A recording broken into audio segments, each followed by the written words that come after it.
आंसू आ गए। जवाब दिया, वारे पिताजी, आज मैं बिना बुलाए चली आई तो मुझे इस तरीका के ताने सुनने को मिल रहे हैं और आपने मुझे देखा भी नहीं। और आगे बढ़ी तो सती जी की मैया खड़ी हुई थी। एकदम से भाग के मैया ने गले से लगा ली और जवाब दियो, लाडो तू बड़े दिनों के बाद आई है।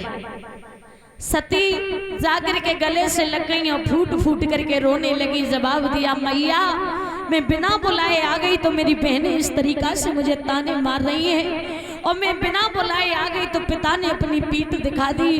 क्या बेटे का यही सम्मान होता है? और बिना बुलाए किसी जगह न जाओ तो अपने पियर तो आ सकते मैया।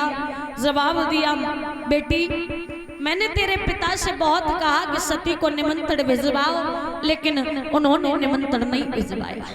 तो सती बोली, माँ मुझे एक बात बता दे, एक बात बता दे कि शादी से पहले बेटी अपनी होती है और शादी के बाद वो बेटी पराई क्यों हो जाती है? माताओं, परीक्षित महाराज, तुमने एक बात देखी होगी, जब तक बेटी की शादी नहीं होती तो मायका उसका ही होता है, वही घर होता है। और जैसे ही शादी हुई तो 1 महीने के लिए भी अगर रहने के लिए आई तो माता पिता यही बात कहेंगे कि बेटी अपने कपड़े रख लेना, 15 दिन रह गए ना छोड़ जाओ। तो अगर महाराज ऐसे बेटी के साथ में बर्ताव किया जाता है जैसे वो बेटी इस घर की है ही। और कुछ माता पिता तो बात बात पर ये कहते हैं, अरे बेटी तो पराया धन होती है, ये घर तुम्हारा नहीं है, तुम्हारा घर तो दूसरा है। अगर ये बात महाराज किसी बेटे से बोल दी जाए कि ये घर तुम्हारा नहीं है, तुम्हारा घर तो दूसरा है, तुम खुद बना लो उसमें रहना, तो वो बेटा अपने पिता की सर फाड़ देगा। लेकिन बेटी कुछ नहीं कहती। तो सती अपनी मैया से बोली, सुन मैया, मेरी माँ से गिला और मिला ये सिला, बेटियां क्यों पराई हैं, बेटियां क्यों पराई, बेटियां क्यों पराई।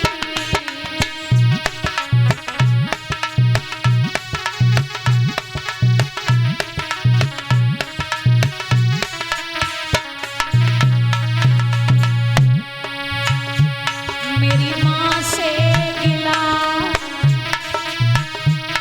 मिला ये सिला, बेटियां क्यों पराई,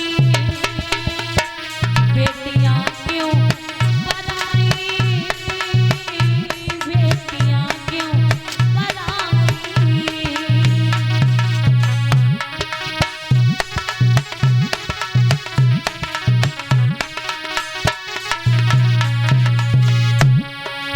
कहती है बेटी,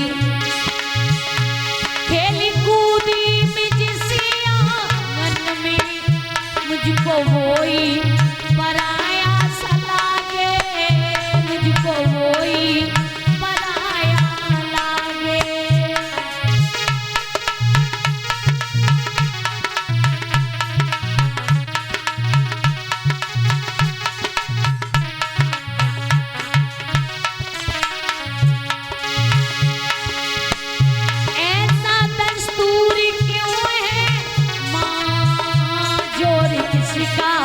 चला इसके आगे, जोर किसका चला इसके आगे।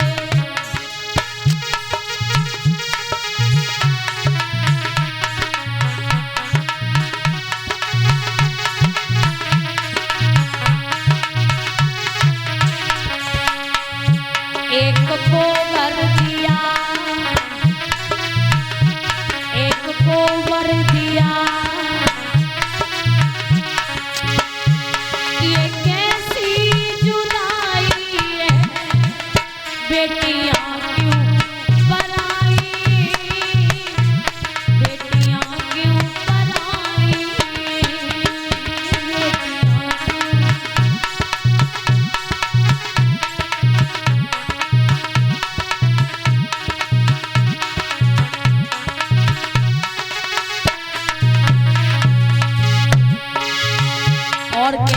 बेटी माँ जो भी माना मिली बाबुल से हंसते हंसते दिया बाबुल ने हंसते हंसते दिया बाबुल ने।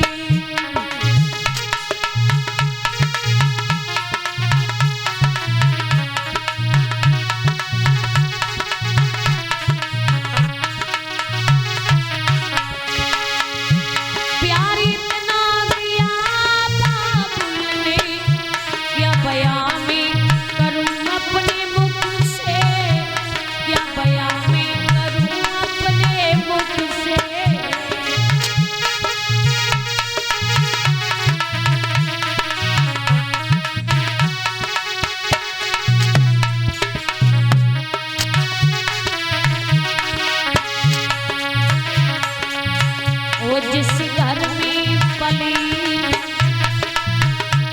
उस घर से